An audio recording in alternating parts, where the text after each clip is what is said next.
Hello viewers, आज की video में हम बात करेंगे कि तुर्की का वर्क वीज़ा या वर्क परमिट पाकिस्तान से लीगली कैसे हासिल कर सकते हैं। मैं आपको सब कुछ स्टेप बाय स्टेप बताऊंगा। वीज़ा कैटेगरीज कौन सी हैं, रिक्वायर्ड डॉक्यूमेंट कौन से हैं और आपने अपनी एप्लीकेशन कैसे सबमिट करवानी है और आपने स्कैम से कैसे बचना है। तो वीडियो को आप एंड तक जरूर देखें। आइए शुरू करते हैं।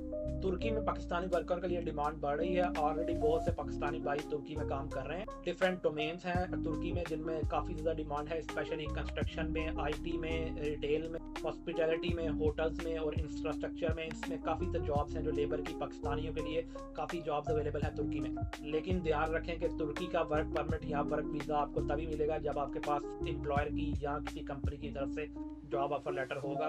तुर्की के वर्क वीज़ा की दो मेन कैटेगरीज हैं। पहला जो है वो शॉर्ट टर्म वर्क वीज़ा है। ये टेम्परेरी वर्क वीज़ा है जो डिफरेंट एग्रीकल्चर की जॉब्स के लिए आप तुर्की में अप्लाई कर सकते हैं।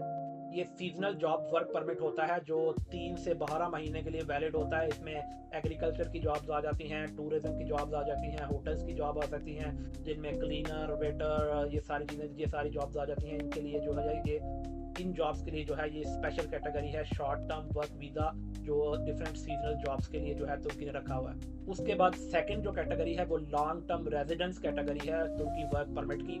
ये जो है डिफरेंट जो स्किल्ड वर्कर होते हैं, जैसे आईटी में वर्कर हो गए, हॉस्पिटैलिटी में वर्क हो गए और यहाँ जो है हेल्थ केयर सेक्टर में वर्कर हो गए, ये तुर्की ने उनके लिए रखा होता है। ये जो वर्क वीज़ा है ये आपको पहले 1 साल के लिए मिलता है, उसके बाद जो है तुर्की के अंदर ये एक्सटेंड हो जाता है। उसके बाद दो स्पेशल वर्कर कैटेगरीज हैं तुर्की की जिनमें इंडिपेंडेंट वर्क परमिट है। ये उन्हीं लोगों को मिलता है जो सेल्फ एम्प्लॉयड हैं या जो एंटरप्रेन्योर हैं या जिनको हम पाकिस्तानी टर्म में फ्रीलांसर कहते हैं, जो अपना काम करते हैं आईटी सेक्टर में या किसी और सेक्टर में।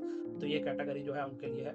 और जो दूसरी कैटेगरी है वो ब्लू कार्ड है जो हाईली स्किल्ड वर्कर को मिलती है। तुर्की ने स्पेशल कैटेगरी रखी हुई है जिसके अंदर आप जो है वीज़ा बहुत जल्दी और बहुत आसानी से प्रोसेस करवा सकते हैं। तो वर्क परमिट हासिल करने के लिए आपको किन डॉक्यूमेंट की रिक्वायरमेंट्स होती है तुर्की में? तो सबसे पहले डॉक्यूमेंट जो आ जाता है वो जॉब ऑफर लेटर है या एम्प्लॉयमेंट कॉन्ट्रैक्ट है जो आपको कंपनी की तरफ से मिलेगा। जो तुर्की के अंदर कंपनी है वो आपको सेंड करेगी बाय ईमेल, आपको ईमेल पे ऑफर लेटर सेंड कर देगी। या आप किसी एजेंट से काम करवा रहे हैं तो उस एजेंट को वो सेंड कर देगी। जब कंपनी आपके एजेंट को आपकी जॉब ऑफर लेटर सेंड करेगी तो वो आपके बिहाफ पे आपकी एप्लीकेशन एम्बेसी में सबमिट करवा सकता है। तो अब इस जॉब ऑफर लेटर मिलने के साथ आपने कौन से और पाकिस्तान से डॉक्यूमेंट लगाने हैं अपनी वीज़ा एप्लीकेशन सबमिट करवाने के लिए तुर्की की एम्बेसी? उसमें सबसे पहले जो है वो आपका पासपोर्ट है, फिर आपकी पासपोर्ट साइज पिक्चर है, फिर आपका वीज़ा एप्लीकेशन फॉर्म है जो आपने तुर्की की एम्बेसी की वेबसाइट से लेना है।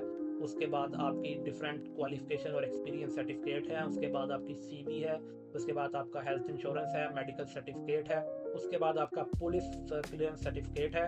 उसके बाद जो है आपका एम्प्लॉयमेंट वर्क परमिट अप्रूवल है जो आपको ये जो डॉक्यूमेंट है ये आपको आपका कंपनी या आपका एम्प्लॉयर जो है तुर्की में वो आपको सेंड करेगा। जो ministry of labour and social security है तुर्की में, उससे आपका जो है हमने वर्क परमिट अप्रूव करा लिया है। तो तुर्की से जो कंपनी है, जो एम्प्लॉयर है, वो आपको दो चीज़ें सेंड करेगी। या एक जॉब ऑफर लेटर होगा जिसको हम दूसरी टर्म में एम्प्लॉयमेंट कॉन्ट्रैक्ट भी कहते हैं, और दूसरा जो है आपका एप्लीकेशन अप्रूवल होगा वर्क परमिट की, जो तुर्की में आपके बिहाफ पे आपके एम्प्लॉयर ने या कंपनी ने अप्लाई किया होगा। ये दो डॉक्यूमेंट होंगे और साथ आपने अपने पाकिस्तान से डॉक्यूमेंट अटैच करने हैं और फिर ही जाके आप एम्बेसी में अपनी एप्लीकेशन वर्क परमिट के लिए सबमिट करवा सकते हैं। तो जब आप एम्बेसी में जाएंगे वहाँ बायोमेट्रिक होगी, आपने फ़ीस पेमेंट करनी होगी जिसकी ऑलमोस्ट 100 से $150 तक फ़ीस है। 15 से 30 दिन के अंदर जो है प्रोसेसिंग टाइम है तुर्किश एम्बेसी का। 15 से 30 दिन के बाद जो है वो आपको रिस्पांस करते हैं कि आपकी एप्लीकेशन अप्रूव होगी है, रिजेक्ट होगी है। तो ये कंप्लीट प्रोसेस है जो आपने करना होता है। इसमें मेन जो क्रिटिकल प्रोसेस है कि आपने जॉब कैसे हासिल करनी है, कौन से ऐसे एम्प्लॉयर हैं या कौन सी ऐसी कंपनीज हैं तुर्की में जो आपको ये जॉब ऑफर देती हैं या जॉब एम्प्लॉयमेंट कॉन्ट्रैक्ट आपको देती हैं। तो उसके लिए हम बैठे हैं, हम आपको ऐसे लिंक्स प्रोवाइड करते हैं जहाँ जाके आप एम्प्लॉयर की वेबसाइट पे या एम्प्लॉयर की जो उन्होंने जॉब पोस्टिंग की होती है उसके नीचे अपनी सीवी सबमिट करवा सकते हैं। तो मैं डिस्क्रिप्शन में ये लिंक्स प्रोवाइड कर रहा हूँ, यहाँ जाके आप अपनी एप्लीकेशन खुद सबमिट करवा सकते हैं। करना क्या है? करना ये है कि आपने अपनी सीवी लेनी है, जॉब देखनी है, जॉब के मुताबिक आपने अपनी सीवी अपडेट करनी है और आपने अपनी सीवी वहाँ सबमिट करवा देनी है, अप्लाई करवा देनी है। उसके बाद आपका जो है कंपनी आपको कंफर्मेशन ईमेल दे देगी कि हमने आपकी सीवी रिसीव कर ली है। उसके बाद आपका वो जो है सीवी जो है कंपनी को मिल जाएगी। उसके बाद वो आपकी सीवी देखेंगे, अगर उनको अच्छी लगी तो आपके साथ रब्ता कर लेंगे। ये प्रोसेस उन भाइयों के लिए है जिनको अप्लाई करना आता है। जिन भाइयों को अप्लाई नहीं करना आता वो हमारे पास आ जाएं। हम यूट्यूब पे लाइव आते हैं पाकिस्तानी टाइम रात 11 बजे, हर रोज़ हम भाइयों की एप्लीकेशन करते हैं। अगर तो आपको अप्लाई करना नहीं आता या आपके पास CV नहीं है तो हमारे पास आ जाएं, हम आपकी CV बनाएंगे, आपकी एप्लीकेशन सबमिट करवाएंगे वेरीफाइड एम्प्लॉयर की वेबसाइट पे, जो है वो इंटरनेशनली वर्कर्स हायर करते हैं तुर्की में। तुर्की वीज़ा के स्कैम बहुत कॉमन है, आप स्कैमर से बचें। टिकटॉक पे बहुत से भाई हैं जो कहते हैं डन बेस पे वीज़ा है, अर्जेंट बेस पे वीज़ा है, दस्ती वीज़ा है या इस तरह का वीज़ा है, इनसे बचें। मैंने आपको सिंपल प्रोसेस बता दिया है कि सबसे पहले आपको जॉब ऑफर लेटर या एम्प्लॉयमेंट कॉन्ट्रैक्ट अगर आपको तुर्की की कंपनी की तरफ से मिल रहा है तो तभी आप किसी बंदे को पैसे दें। अगर आप पैसे दे के काम करवाना चाह रहे हैं, लेकिन अगर आप पैसे नहीं दे सकते, अपना काम आप खुद कर सकते हैं, उसके लिए मेहनत लगती है। आप मेहनत करें, अप्लाई करें, डिफरेंट एप्लीकेशन करें, हर रोज़ 10 से 20 एप्लीकेशन आप करें तो आप खुद भी अपना ये काम हासिल कर सकते हैं।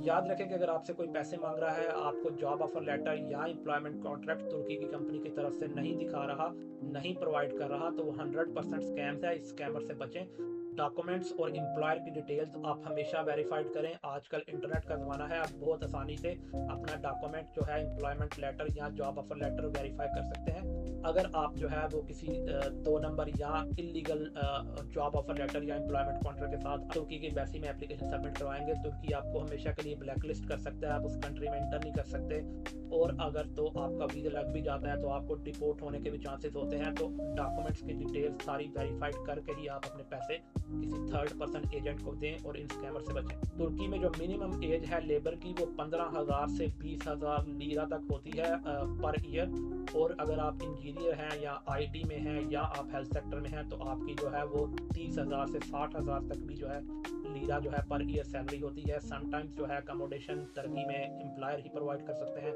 समटाइम नहीं करते। तो अगर आपको वो कॉन्ट्रैक्ट दे रहे हैं तो उस कॉन्ट्रैक्ट में आप चेक कर सकते हैं कि वो आपको अकोमोडेशन प्रोवाइड कर रहे हैं या इंश्योरेंस प्रोवाइड कर रहे हैं। ये सारी चीज़ें तुर्की में अवेलेबल होती हैं, तो आपने अपना कॉन्ट्रैक्ट खुद देखना होता है। तो ये व्यूअर हमने आपको एक कंप्लीट गाइड प्रोवाइड कर दी है कि तुर्की में आप अपना वर्क वीज़ा या वर्क परमिट कैसे अप्लाई कर सकते हैं और आपको किन किन डॉक्यूमेंट की रिक्वायरमेंट्स होती हैं। ये सारी चीज़ें हमने आपको इस वीडियो में डिटेल में प्रोवाइड कर दी हैं। अगर आपको ये वीडियो अच्छी लगी है, वीडियो को लाइक करें, वीडियो को शेयर करें और चैनल को सब्सक्राइब करना मत भूलिएगा।